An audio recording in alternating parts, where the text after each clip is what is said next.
Good morning. I'm honored to introduce John Mecham as our speaker this morning. John Mecham is a famous author, editor, and political analyst. Most recently, Mecham had his book, Thomas Jefferson, The Art of Power, recognized as a #1 New York Times bestseller and as one of the books of the year by the New York Times Book Review, the Washington Post, Entertainment Weekly, the Seattle Times, and the St. Louis Post-Dispatch. Mecham received the Pulitzer Prize for American Lion, his best-selling 2008 biography of Andrew Jackson. Still within the field of writing, Mr. Mecham is the author of the New York Times' bestseller, Franklin and Winston, An American Gospel. While he thoroughly enjoys writing about politics and its history, John Mecham has also served as the executive editor and executive vice president of Random House.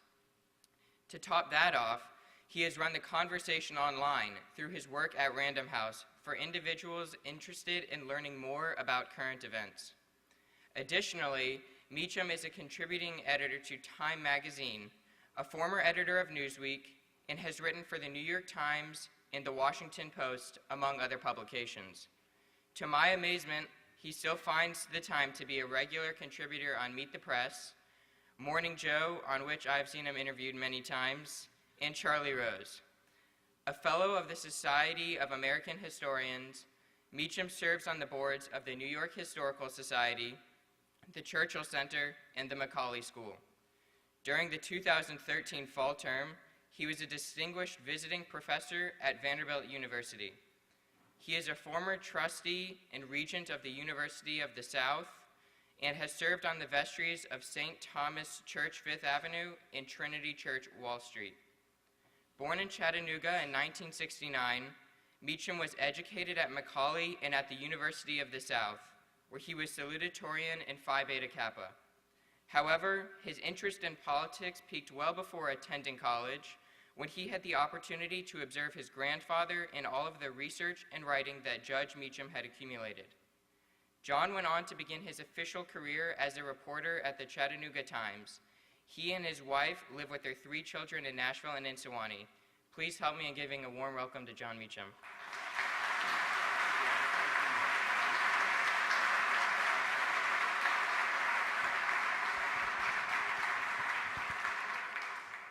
It's all downhill from here. Thank you, Adam, enormously. Whenever I hear kind words said about me, I am reminded in my Christian, well, I'm an Episcopalian, so we still count, barely, attempts at humility. 5 years ago, I was at the National Book Festival on the Washington Mall. And I was going to my event. It was Andrew Jackson at that time. It's a wonderful event, thousands of readers, hundreds of authors. And a woman ran up to me, which doesn't happen enough, and said, "Oh my God, it's you." And I said, "Well, yes, existentially speaking, that's hard to argue. This is a crowd where existentially as an adverb works. That's good. Not many audiences. You can do that. Y'all are going to have fun at Vanderbilt." But she said, "Will you wait right here? I want you to sign your new book." And I said, "Yes, ma'am." And I stood there, and hand to God, she brought back John Grisham's latest novel. So whenever I think that kind words like Adam's are really true, I remember that there's a woman somewhere in America with a forged John Grisham novel. That is a true story. True story. I'm thrilled to be here. Thank you to Brad, my good friend, for the invitation. I am a product, for better or for worse, of one of your schools, the Macaulay School in Chattanooga, Tennessee. I will quickly dispose of one story. Ken Scholl, who's here, who's the deputy headmaster of that school, when we were both much younger, and I had darker hair and he had more hair, he was my geometry teacher. You might have noticed in what Adam said, there was not a great deal of mathematical professional activity I've undertaken. And It's not Ken's fault, it's God's. But I was in geometry and I was at the board and let's put it this way, I was faking my way through a problem in an attempt to get away from the board as quickly as possible. And at that point, my teacher and future leader of my beloved alma mater looked at me and said, "You know, Mecham, you're so full of shit, your eyes are turning brown."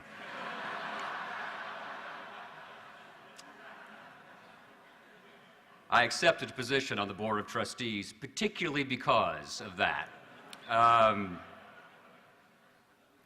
I loved Macaulay, love it still. My son, who just turned 12 when we were in New York City, was a delighted student to be at St. Bernard School in New York. It's one of the things we miss about New York, and it's a remarkable place.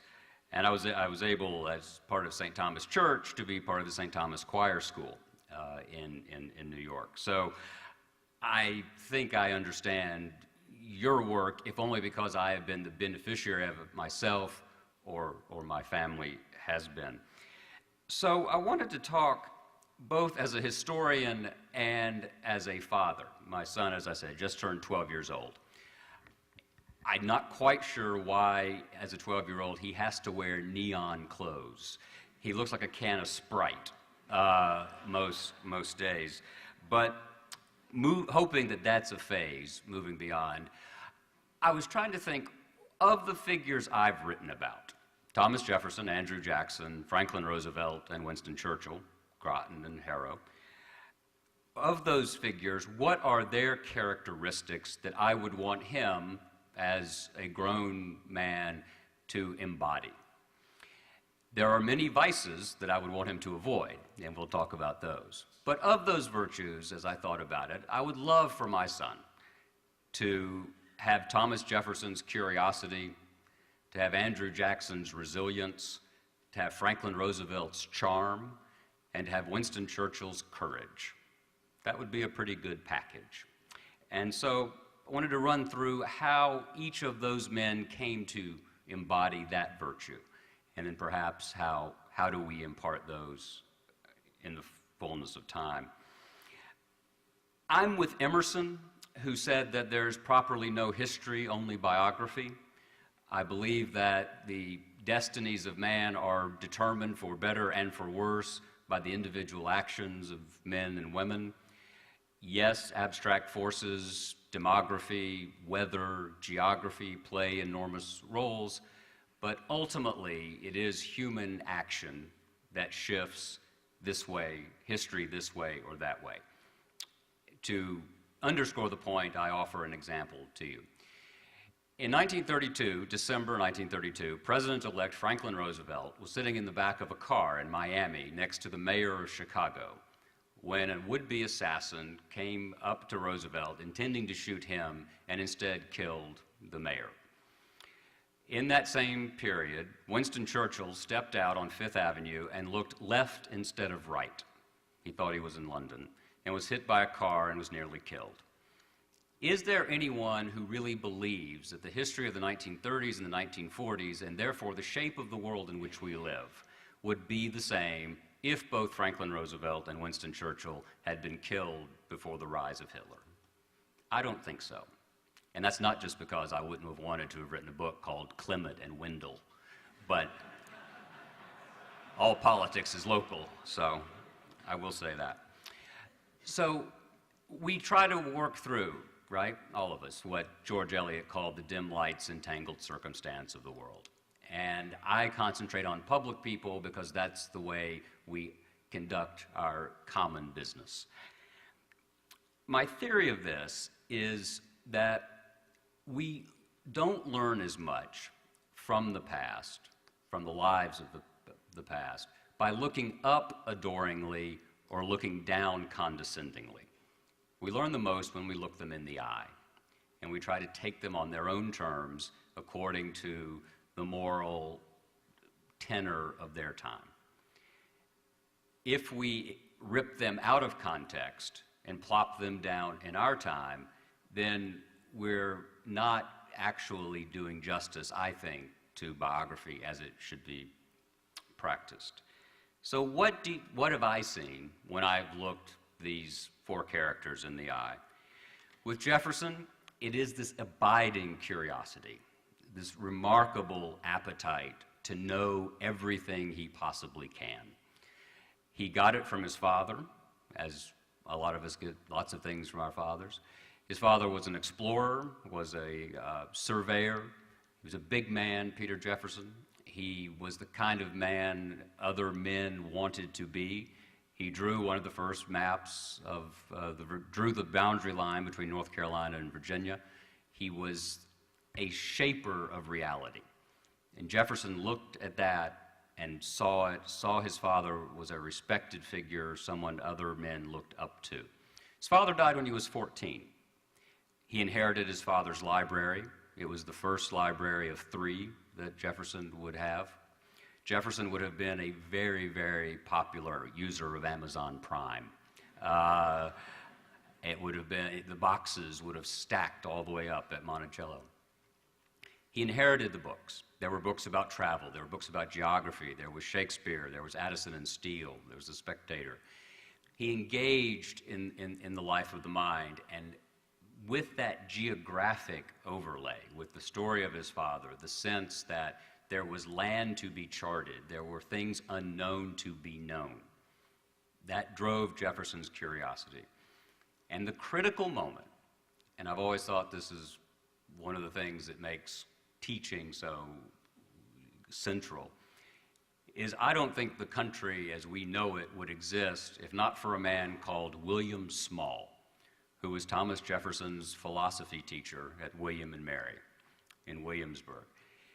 Small was the means by which Jefferson encountered the European Enlightenment, the Scottish moral Enlightenment, and the idea that, in fact, the world was moving from being vertical, where princes and prelates and popes told you what your destiny would be, what you would think, what reality was, and it was becoming more horizontal. It was becoming a case where the focus went from others and authority to the individual, both in the life of the mind and in the political life of the nation. I would argue that the American Revolution is in fact the political manifestation of those Enlightenment ideas that came across the Atlantic and in many ways reached it's this beautiful room at the top. You open a door expecting to step out on a veranda and look out west at the Blue Ridge.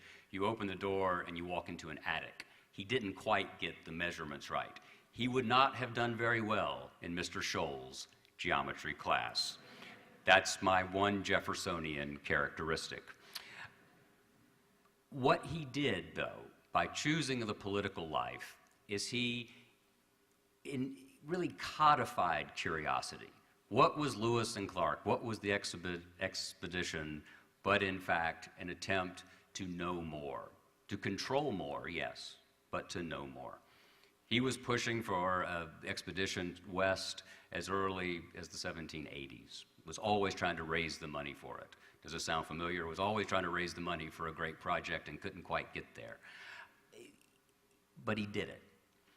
And what ultimately, as he looked back, he pointed out that what had happened in the continental United States was that a cloud of light had come over the continent and had moved across with the march of civilization, and where it stopped, no one knew.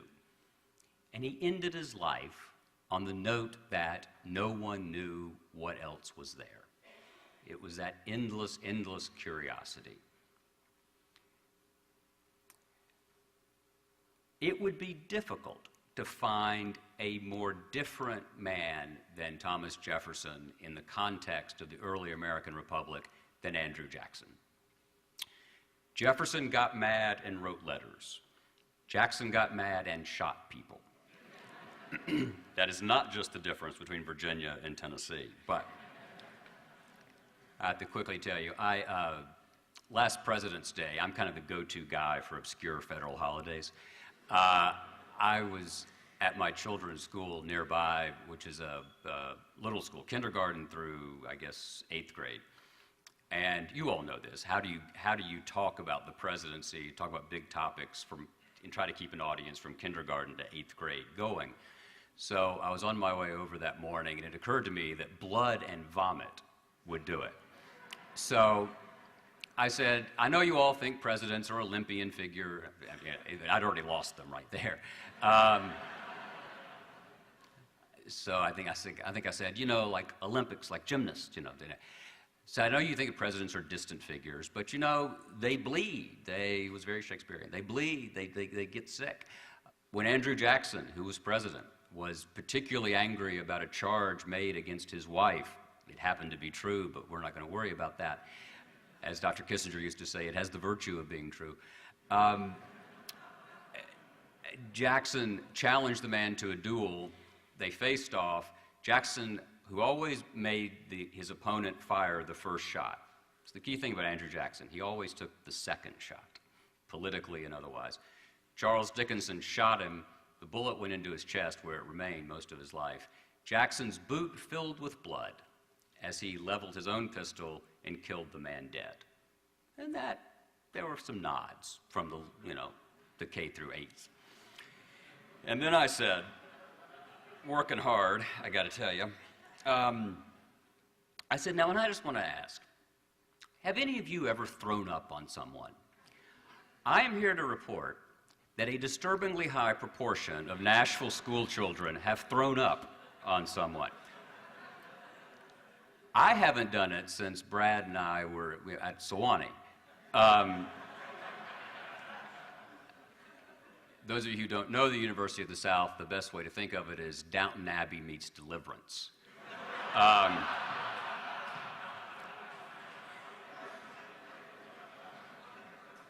The development office hates it when I do that, but again, virtue of being true. So, no kidding, half the crowd raised their hands saying, yeah, they'd thrown up on someone, including my children. I was like, who have you thrown up on? So I said, well, you too can be president, because in January 1992, George Herbert Walker Bush threw up on the Prime Minister of Japan at a particularly difficult moment in the bilateral relationship. That night, and I am not making this up, I received 31 emails from mothers asking, was it true I had said, go home and throw up on someone and you will become president?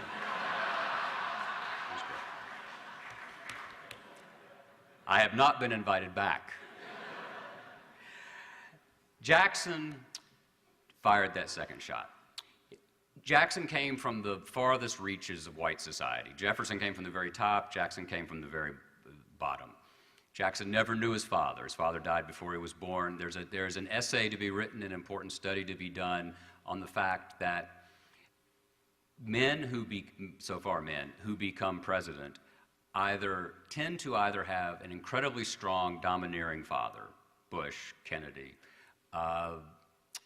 Adams, or almost no father at all. Obama, Clinton, Ford. Clinton and Ford, that's not their name. Both men were adopted. And Jackson never knew his father either. So he fought his way up. I couldn't find a comprehensive year of continuous schooling in Andrew Jackson's life. He was entirely self-taught, save for the Presbyterian Church. He spent hours in the meeting hall there in South Carolina. And you can tell in his rhetoric what made its most deepest impression. One was the shorter Westminster Catechism, because Jackson tended to ask rhetorical questions and answer them.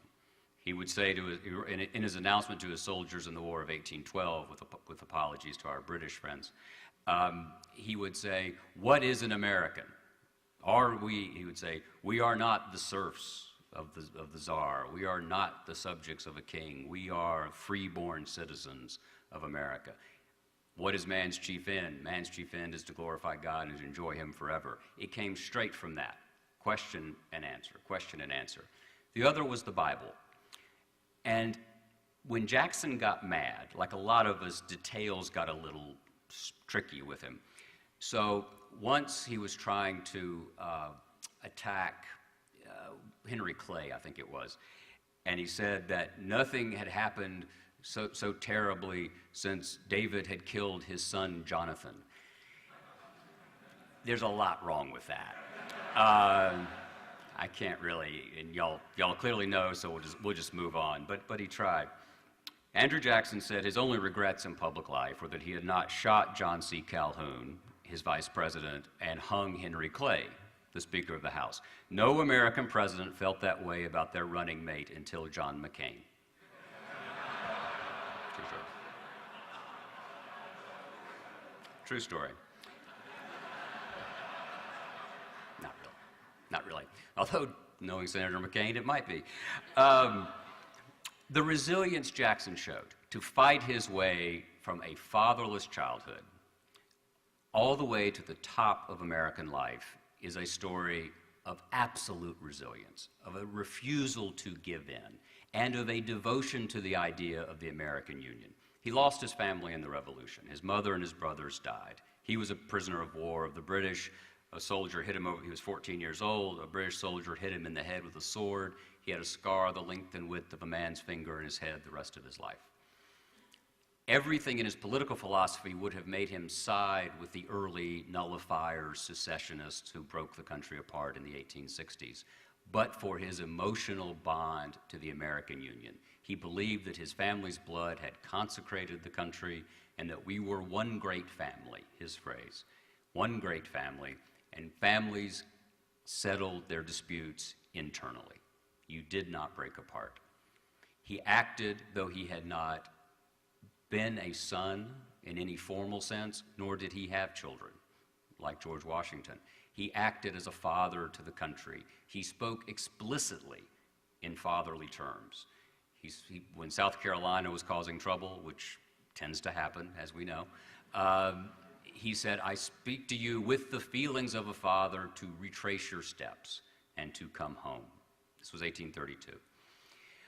It was a resilience, it was a devotion. He fought his way to the center and to the top of life. And I would want my son to find a way to find that strength. Franklin Roosevelt was one of the most charming men in American history. Felix Frankfurter said he could charm the birds out of the trees. Frankfurter once adopted two of the British war orphans who were refugees who came over, just as Frankfurter, and took them by to see FDR.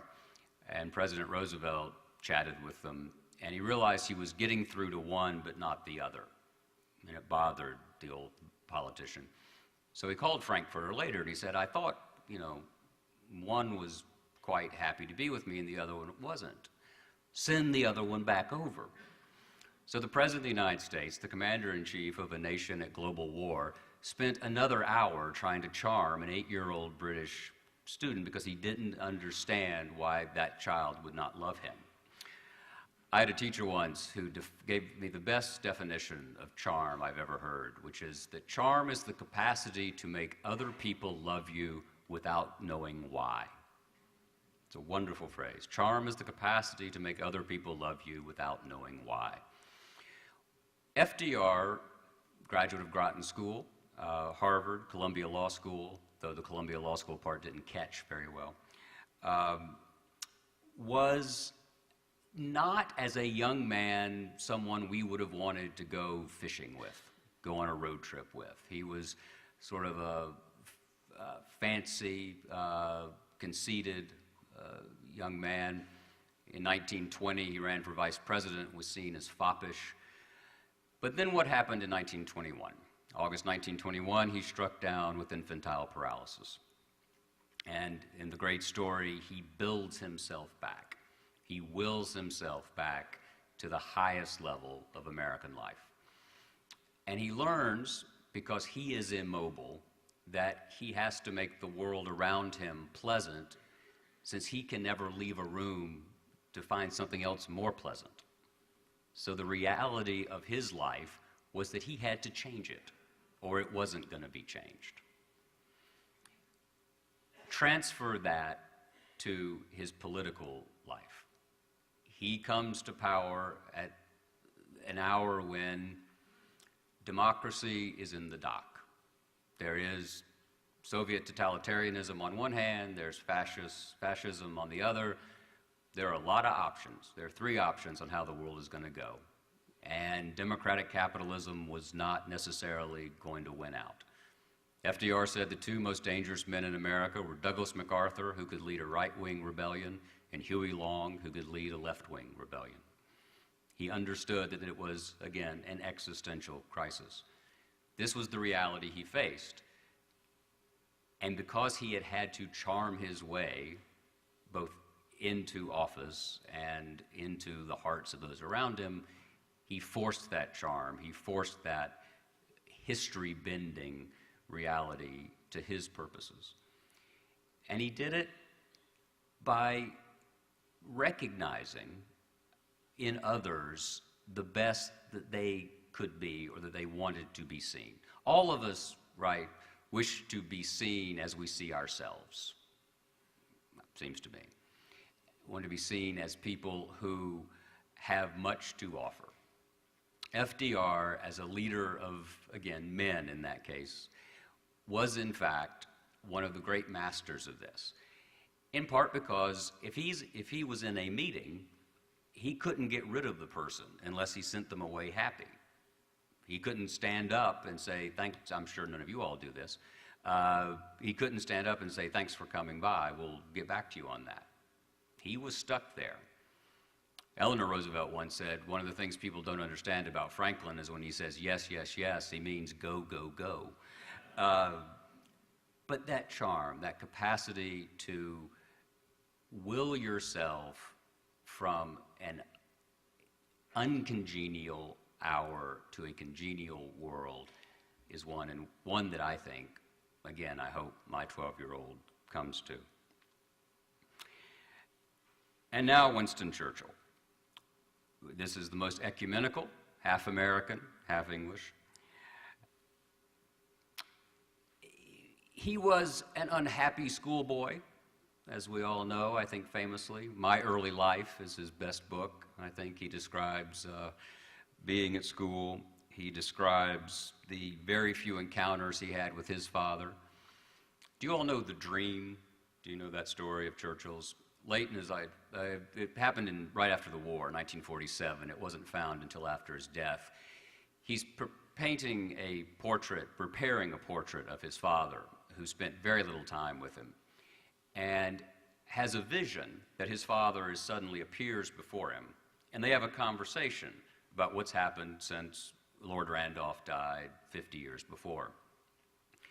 Lord Randolph takes Churchill to be a painter or perhaps a journalist.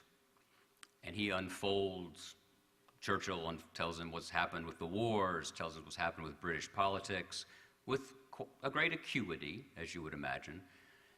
And at one point, Randolph in this scene says, remember, this is all Winston's imagination.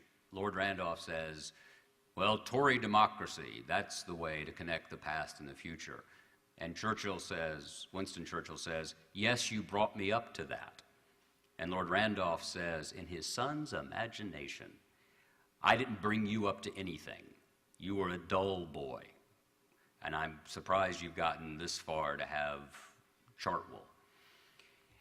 He unfolds the rest of the story of the 20th century, and Lord Randolph closes the conversation by saying, you know, Winston, you're too old now, but it seems to me you speak of these matters in such a way that if you had applied yourself to politics, you might have made a name for yourself. I leave it to the psychiatrists that this was Winston Churchill's imaginary conversation with his father. But two things, I think, drove Churchill to courage, which, as Aristotle said, is the most important virtue because it guarantees all the others. One was this need to please the father, who was a distant and remote yet majestic figure to him, a political hero.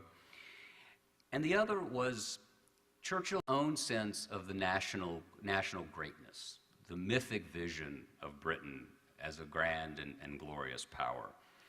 He decided in 1940 that this would not be the first generation of Britons to live as slaves. And that when it all came down to it, and he stared across the channel alone, He preferred to die in the streets of London than to concede to Hitler, or the Germanic hordes, as he referred to them. That courage is incredibly remarkable, given how alone he truly was. And it is to Americans who tend to celebrate, as we just did a month ago, our own achievements, our own Allied achievements, such as D-Day. It's important for us to remember that World War II did not begin on December 7th, 1941. It didn't even, against Germany, begin on December 7th. The longest 4 days of Winston Churchill's life were the 7th of December through the 11th of December, 1941, because after Pearl Harbor, Franklin Roosevelt declared war on Japan. He did not declare war on Germany. It was very unclear what we were going to do. And it was only when Hitler declared war on us that we declared war on Germany. Churchill kept liberty going. He did it because he had built these enormous reserves, I think, of courage and an enormous imagination in which he saw himself playing a role in the pageant of history. There was courage, there was imagination. The night he became prime minister, he was 65 years old. Remember, he had been up and down and up and down. He'd first been elected to Parliament when Queen Victoria was still on the throne. He changed parties 3 times. As he put it, anyone can rat, but it takes courage to re-rat. He becomes prime minister, is summoned to be prime minister on the 10th of May, Friday the 10th of May, 1940, after a conversation with Lord Halifax and Neville Chamberlain, in which Chamberlain says, well, I suppose Winston should get the post, and as Lord Halifax wrote in his memoir, Winston did not demur. One of the great passive-aggressive lines of all time. Churchill did not demur. He goes to the palace, he becomes prime minister, 65 years old, at last. And he says, as he recalls the evening, I felt as if I were walking with destiny, and all my life had been but preparation for this hour and for this trial. I was sure I should not fail. He was the only person who was sure he should not fail. In those days, Roosevelt had cabinet meetings on Friday afternoons in order to have people actually work all week, which we don't do that anymore in Washington, which may just be just as well, actually. But a note was brought to Roosevelt saying that Churchill had become prime minister. And the President of the United States looked up and said, well, I suppose Winston is the best man England has, even if he is drunk half the time. He was seen as totally irrational figure. He was seen as someone who was good for a great poetic speech, but might not be good for the long haul. And he proved again and again that summer that he was in fact a man to be counted on. Eleanor Roosevelt testified that the great speech after Dunkirk, in which he said that in God's, the great speech of defiance, that we shall fight on the air, we shall fight on the landing grounds, we shall fight on the hills, we shall fight on the seas, until, and this is the end of that speech, which is less well quoted, at the very end he says, even if this island or a large part of it should be subjugated and starving, then our empire beyond the seas, armed and guarded by the British fleet, would carry on the fight until, in God's good time, the new world in all its power and might shall step forth to the rescue and liberation of the old. The new world in all its power and might shall step forth to the rescue and liberation of the old. It was a direct prayer and appeal to Franklin Roosevelt. And I think all of us know that sometimes one of the most courageous things you can do is ask for help. And Churchill was desperate to ask for help. He would stand there. The later Pamela Harriman, his daughter-in-law, they were sitting in the war room, the cabinet war rooms down below London one afternoon at lunch, and Pamela says, but Papa, what do I do if the Germans come after me? And Churchill picked up a knife and said, "Take one with you," and slammed it down. He thought it could happen. He thought it could happen. That courage, that kind of courage, is something that's an enormous virtue. That's what I've seen on the plus side of the balance with Jefferson, Jackson, Roosevelt, and Churchill. We all have the vices of our virtues. These were men who were defenders, in Jefferson and Jackson's case, of slavery. In Roosevelt and Churchill's case, they were wrong about many, many issues of equality, of justice, of gender. We could spend the rest of the day talking about what they were wrong about. But Arthur Schlesinger Jr. used to say that self-righteousness in retrospect is easy, also cheap. And so my own view of the moral utility of history, what can we use history for, is that if we try to feel better about ourselves because the past was so bad, that's a little bit like trying to use history as an intellectual Zoloft, right? I think a better use of history is to arm ourselves in our own time to prevent the future from being able to look back at our time and take us to account for failures of our own. So I pose to you simply as a rhetorical question, how many issues of political, cultural, economic, or moral complexity can you imagine, can you think of, about which we do very little for reasons of political, cultural, moral, and economic convenience? I can think of several right off the top of my head.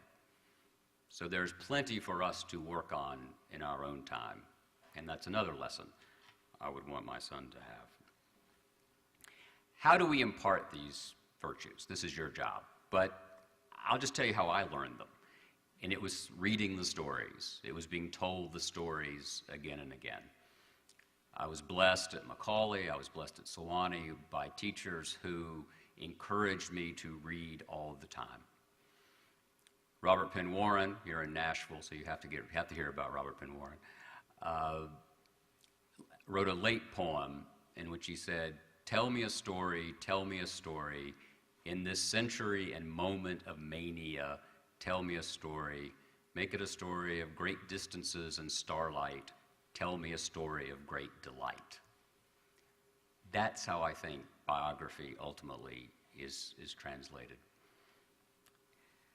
I want to leave you with this. I'm at work on a biography of George Herbert Walker Bush. Andover, Sandover here? No? Oh, so we can talk about him. No. And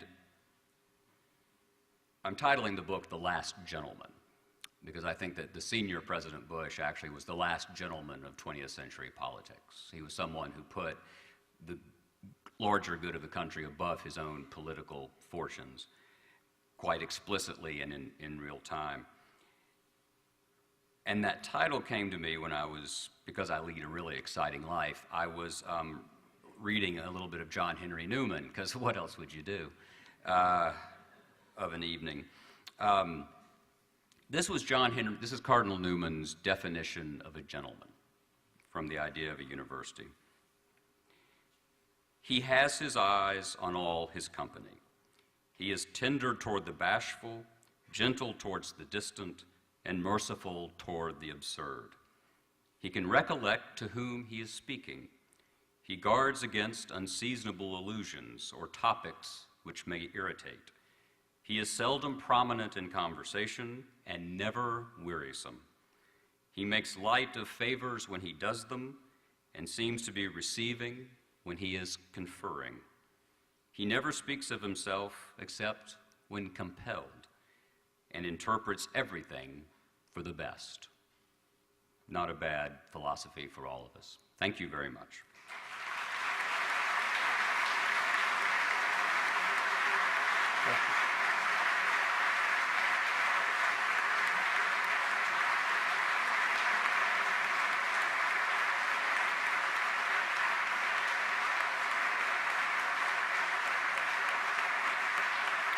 Thank you.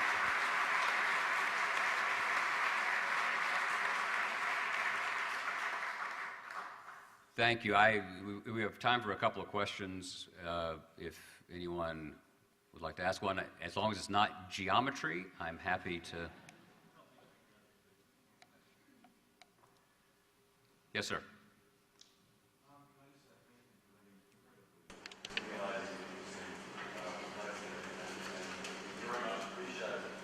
Thank you. That's plenty.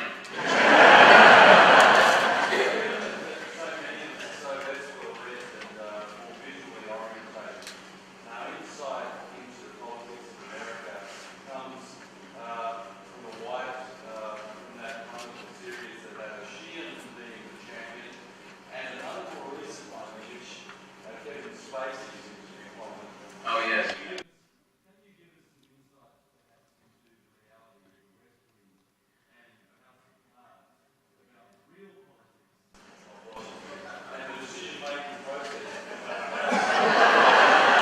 Oh, yeah, yeah. Happy to do that. Again, thank you all for coming to Nashville. We appreciate your House of Cards, which I'm in the middle of the second season. I'm not a conspiracy guy because I think that it's so hard. It's so hard to run a two-car parade, and I know a lot of politicians. I like politicians. I really do. I admire them for suffering the slings and arrows, going into the arena, because we have no other way to conduct our business. So it's a genuine affection in many cases. But we, at the moment, are afflicted by a series. There's a series of tributaries, troubled tributaries that are forming a river around Washington, and one is members of Congress and senators are checking every minute to see what this says about them. The world of social media has turned political figures who, by definition, are fascinated by and driven by affection and respect from moment to moment, right? What's a politician's unit of commerce? It is that they want to convince you that you can trust them to represent your interests, and that is fundamentally an emotional act in many ways. I'm sure we all wish it were more intellectual, but it's not. There was a Scottish visitor in the 1820s who came to the United States who left a travel log as that, sort of like Francis Trollope did in that period. And this man wrote that in American politics, there was much more interest in the apostle than in the gospel, which continues to be true. So the apostles at the moment are hyper aware of any shift in the world. There is very little incentive to give the other side the 1 or 2 votes out of 10 that you would give them. We're never going to have a world where everybody comes together in sweetness and light. But when the system has worked best in the United States, members of Congress, senators, and presidents have had enough of a common relationship to give the other guy 1 or 2 big ones. And that's almost entirely gone. And a large part of the reason, and I've talked to a lot of folks about this, is they don't know each other. I was joking about working on Friday afternoons, but no kidding. They're in Washington 3 days a week. The only person I know who did a lot of work in 3 days was Jesus.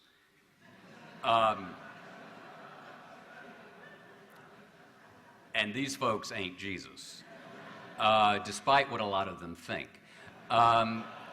So can you run a global superpower in a complicated universe in 72 hours when you're sleeping in your office couch and using the house gym, shower, and you're busy dealing with your own district? It's just a complicated thing. There's not that common bond, and I think that's a much larger problem than Kevin Spacey trying to kill somebody. Yes, sir. Great virtues historically. A land more recently has released the news, and one of the arguments in that is that part of our Western problem is that politics is obsessed simply with economics. Do you see that in your reflections over this history? Yes.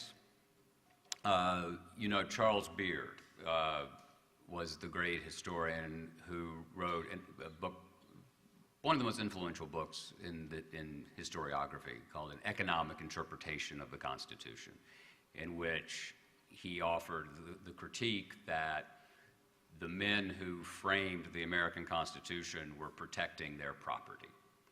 And in fact, that was the reason for the structure of government. The American Revolution itself can be seen as an attempt to a couple of things. One is the attempts by London to enforce more direct royal control over the American colonies took a couple of forms. One is there were more royal vetoes in the House of Burgesses in the colonial legislatures rather. The other, which was very important in Virginia, was the king suddenly took charge of land grants beyond the Appalachians. That had been Virginia land companies run by people named, George Washington. That had been their practice. The king took that back. So that was an interesting moment. Taxation is an easy way of talking about it, but there were larger economic factors. There's an interpretation that one of the reasons the revolution happened is that because of the Glorious Revolution and that settlement, the colonists did not believe they were being treated as Englishmen, and Englishmen and property rights were the critical part. So yes, in that case. In Jackson's case, Jackson was the first great populist. He did not believe in intermediary institutions standing between himself as president and the people. So he disliked clerical involvement in politics. He particularly hated the Bank of the United States, which was not the Federal Reserve. It was a bank in which taxpayer receipts were kept and threw off private profit. But his veto message in 1832 was the text of American populism, which was about the few, the interests of the many should trump the interests of the few. And that, as he put it, the farmer, the laborer, and the mechanic, who have not like means to influence government, like the well-off, have to be protected. And so that's certainly there. So yes, I think it would be naive to suggest that economics is not one of the great driving forces. Do I think that Marx was right and it's the only one? No. But I think it's certainly, along with political, cultural, and under cultural, I'd include religious liberty, it's certainly one of the trinity of forces. One more? Anyone in the... Sure. Obviously, there's an amazing benefit to the narrative of these historical figures that you've discussed. Are there contemporary or current individuals or organizations whose narrative you think also you admire? I guess. I think we wrestle with our boys, our current stories rather than perhaps historical. You're saying that maybe the Glorious Revolution is not going to get them going at 8 a.m.? Invite me on President's Day and I'll get them going. That's right. You should have seen William of Orange when he threw up. Again, William of Orange. Existentially, William of Orange. This is great. It is hard. It's very difficult. I just told you, I'm writing a book about a man who left office 21 years ago, who I think was the last great figure, who was willing to make those kinds of compromises. I think it's hard in the current, if you were going to look at the news right now and try to figure out, I do think one of the reasons I do what I do is I think the more history we know, the lower our collective political blood pressure should be, because we all suffer, every generation suffers from superlativitis, right? The issues that we confront are the most this and the worst that. Well, you know, Fort Sumter was pretty bad. You know, the bubonic plague was not great. The Inquisition was a little rough on some folk. So, you know, it puts some things in context. You know, I teach a class, I taught it at Sewanee this spring, and I'm teaching it at Vanderbilt in the fall, called Hours of Crisis.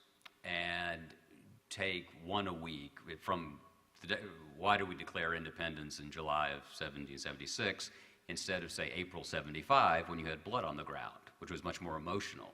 Lexington Concord was a much more natural moment for that. So what happened in that year? Why was that? All the way through the 2 Iraq wars. And so I guess what I try to emphasize is these things history is contingent. Human actors matter. And it could have gone either way. And so I suspect, I certainly found with talking about Iraq with college students that resonated.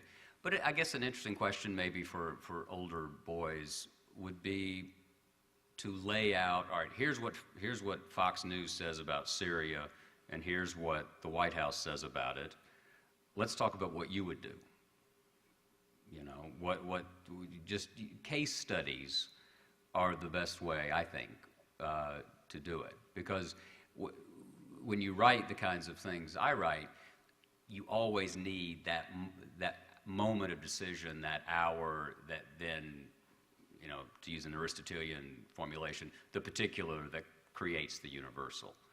And so I think, now whether that is inspirational, ultimately, I don't know, but what it is it's instructional. And I think that it makes them, I would hope it would make them shrewder and saner consumers of what they see. Thank you all very much.